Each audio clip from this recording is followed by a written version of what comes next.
President Biden is meeting virtually with G7 leaders and President Zelenskyy to discuss continued efforts to support Ukraine. The U.S. has also announced a new round of sanctions against Russia, targeting 250 people and firms. On CBS Mornings, Secretary of State Antony Blinken stressed the importance of allied support on the war effort.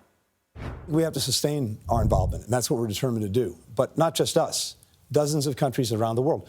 Tony, we were here in New York a year and a week ago, warning the world about the impending Russian invasion. Now, a year later, Ukraine is still standing, it's still free, it's still independent. Putin's first objective was to erase it from the map, to absorb it into Russia. That has failed, and that will fail. The main reason is incredible courage of the Ukrainian people, but also the support that dozens of countries around the world have provided. The Secretary of State also said in a statement the new sanctions will make it harder for Russia to continue the war. CBS News Chief White House correspondent Nancy Cordes joins us now with more. So, Nancy, talk to us about the significance of the president holding this meeting with key allies on the one-year mark of Russia's invasion of Ukraine.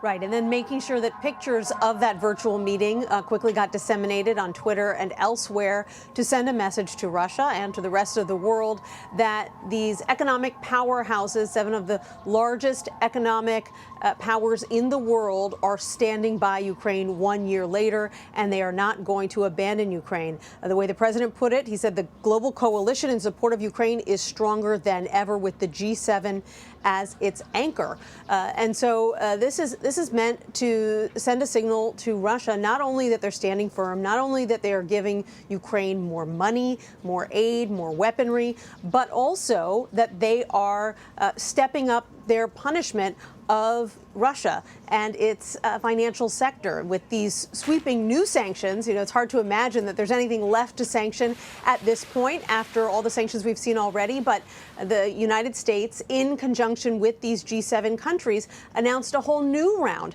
of sanctions today on 200 individuals and entities, not just in Russia, but around the world, individuals who might have tried to backfill some of these needs of Russia's after other countries had to stop providing Russia with certain goods. And so, you know, this is yet another sign that the U.S. recognizes that it needs to do more to try to keep Russia from getting some of this crucial technology that it needs, and also that the sanctions that have been imposed so far have not dissuaded Russia at this point from waging this invasion. Well, Nancy, that's exactly what I wanted to ask you about, because to your point, it's surprising that there's anything left to sanction, considering the administration has already tried to pinch around the kind of financial strings to the Kremlin. So what impact does the administration really expect from this round of sanctions that it describes as significant action? What's new?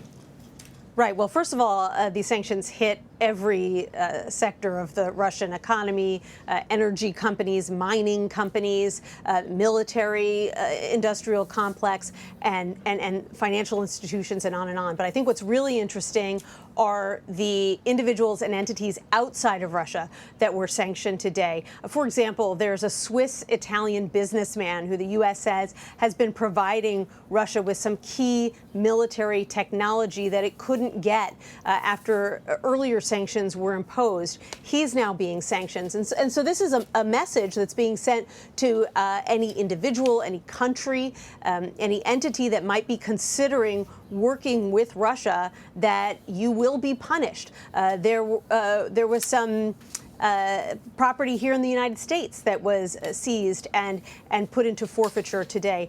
And it's also the hope of the U.S. government that the tighter that they tighten the screws, that the elite within Russia, the people who run all of these companies, the oligarchs, the people who benefit from how much money these Russian companies make, will become even more disenchanted with the war and will start to break more publicly with Vladimir Putin. But they acknowledge it hasn't really happened yet. Vladimir Putin does have a lock on messaging in that country for the most part, but they say that it takes time in some cases for these sanctions to work, and they're going to stay the course. All right, Nancy Cordes at the White House for us. Nancy, thank you. You're welcome.